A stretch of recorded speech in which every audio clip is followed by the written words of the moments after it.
The text came at midnight. Just one line, stripped of warmth. This year, just your sister's family. I stared at the screen, my chest hollow. Not even a phone call, not even an excuse. Just a dismissal, like I was an afterthought. For years, I bent myself small to fit into the corner of my father's affection. But that night, clarity settled in. I would not beg for a seat at his table. I would build my own, and I would make sure he saw it. It wasn't always this way. When Mom was still alive, Thanksgiving meant laughter that carried through the house, her cooking filling every corner. Dad wasn't tender, but he was present. At least, he played the part. After she passed, the cracks widened. My sister slid into the role of favorite. Dinners with her, trips with her kids, praise reserved only for her. I was tolerated, at best. When I pointed it out once, Dad's answer was sharp. Stop being dramatic. Family doesn't keep score. But he kept score. Every year. The text proved it. This time I didn't spiral. I didn't plead. I didn't even reply. Instead, I planned. Because 3 months earlier, I'd closed on something no one in my family knew about. A mountain ranch. $5 million of land, glass, and stone, perched high above the pines, carved into the ridge like it had always belonged to me. I had worked in silence, built in silence, and now silence would become my sharpest weapon. The week before Thanksgiving, I called everyone but him. Uncles, cousins, old friends, neighbors who used to watch me from their porch when Dad forgot to pick me up from school. Each invitation was laced with warmth. Come eat with me. Bring the kids. You'll see. No one asked where. I wanted it to be a surprise.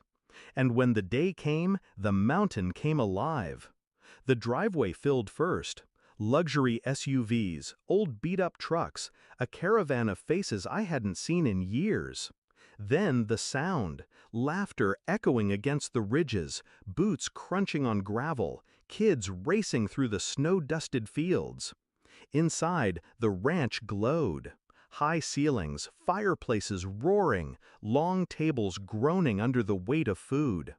A feast no one expected from me, the forgotten one. Every smile, every hug, every toast tasted like justice. I kept my phone on the counter, face down. It buzzed once, twice, then again. I ignored it, carving turkey while my cousin told me I'd outdone myself. But when dessert hit the table, I flipped the phone over. 21 missed calls. 6 from Dad. 15 from my sister. They had seen the photos.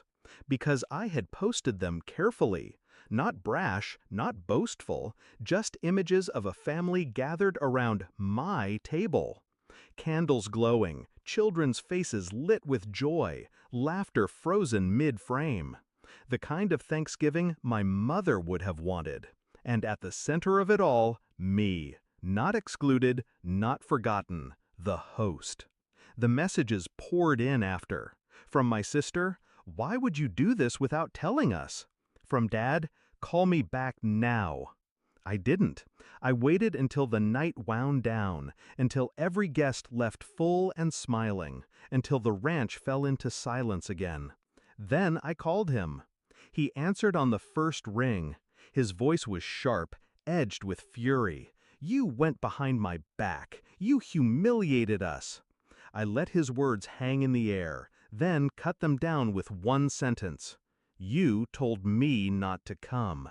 I listened. Silence. Then, for the first time in years, his voice cracked. I didn't know you had something like this." That was the truth of it. He hadn't thought. He hadn't known, because he never cared to look. I didn't argue. I didn't scream. I simply said, "Enjoy your next Thanksgiving. Just your sister's family." And I hung up. Since that night, the calls haven't stopped. Invitations, half apologies, attempts to fold me back into a dynamic that no longer exists. But I've learned something vital. Exclusion is power when you wield it. They thought I needed their table. Instead, I built a bigger one. And now they're the ones left out in the cold, staring through glass they'll never touch. I don't need his approval anymore. I don't crave his place at the head of the table. I am the head of mine. And every Thanksgiving forward, when the laughter fills these walls, I'll remember that text. This year, just your sister's family. The moment he closed the door, and I realized I was free.